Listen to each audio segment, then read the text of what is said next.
By the turn of the 19th century, it was still generally believed that plant and animal species were the result of special creation. Bishop Paley's argument for divine creation seems self-evident to the best of minds, except for a young student who found its scientific value useless. Charles Darwin, rather than delighting in philosophy, devoted his time to collecting beetles in particular, and was obsessed with the strongest desire to explain what he observed. After graduation, his love of natural science led him to a posting as a naturalist on the HMS Beagle. During his 5-year epic voyage, Darwin was struck by the variety and distribution of life he discovered in South America.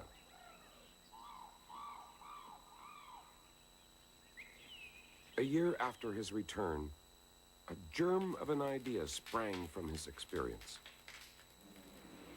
But wanting to heap evidence upon evidence to bolster this idea, this cautious man would take over a quarter of a century to publish one of the most revolutionary of scientific theories, the origin of species. Species, he states in the first chapter, are lineal descendants of some extinct species. With that opening volley, Darwin hoped to prove that the notion of independently created creatures was wrong. Everywhere Darwin looked, he saw variation.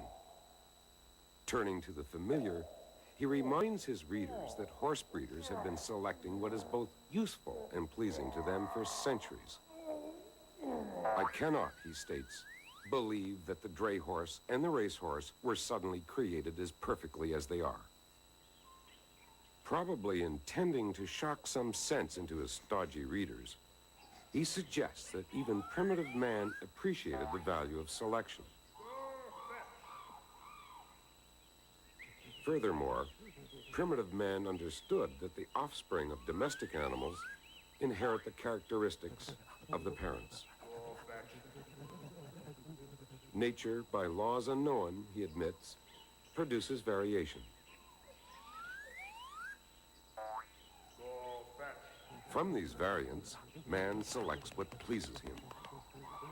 Over the passage of time, the more he keeps and breeds these favorable variants, the more the modification accumulates in the desired direction.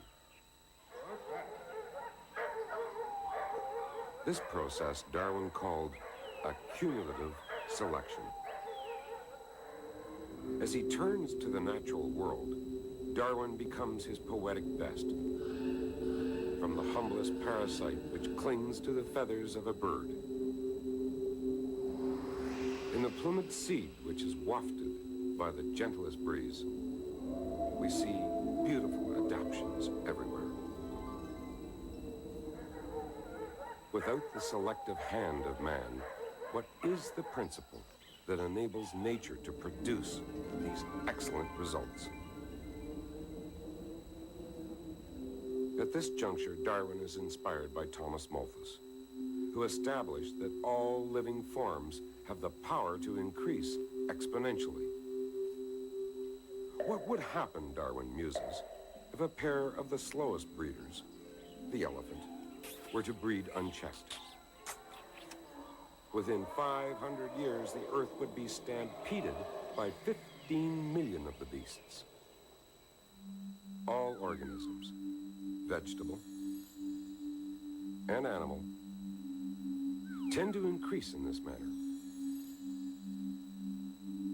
What then checks their increasing numbers? The truth for Darwin was what he coined the struggle for existence. The struggle between members of the same species and the struggle between members of different species.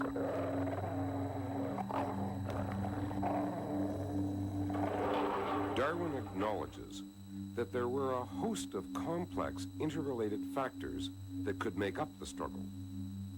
Harsh climate reduces numbers. and scarce food supply takes its toll, until populations reach equilibrium. So, more individuals are produced than can possibly survive. Now, within a species, there always occurs variation. And the variation which tends to preserve the individual will be inherited by the offspring. The offspring, with the inherited advantage, will thus have a better chance of survival.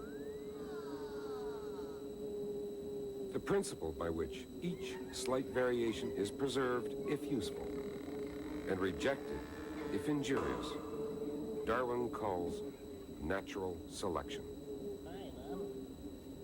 Thomas Huxley, an intellectual giant of the times, after reading The Origin of Species, exclaimed, "How stupid of me not to have thought of it." Among the strongest arguments Darwin uses to shore up his theory of evolution is fossil evidence, the succession of extinct species that appear to be the ancestral forms of living creatures.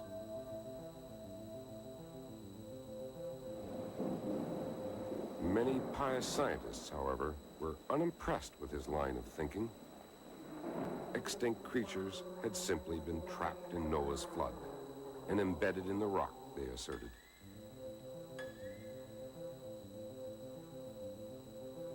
But Darwin could not accept this notion of catastrophe.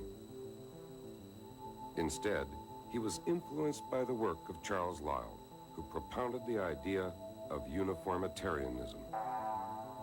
While the word is a mouthful, the doctrine is simple. Geological activities are uniform.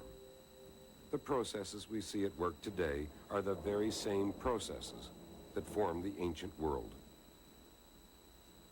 And Darwin held this unshakable view. A man must for years examine for himself great piles of strata and watch the sea at work grinding down old rocks and making fresh sediment before he can hope to comprehend anything of the lapse of time. And in this geological succession, Darwin saw organic succession.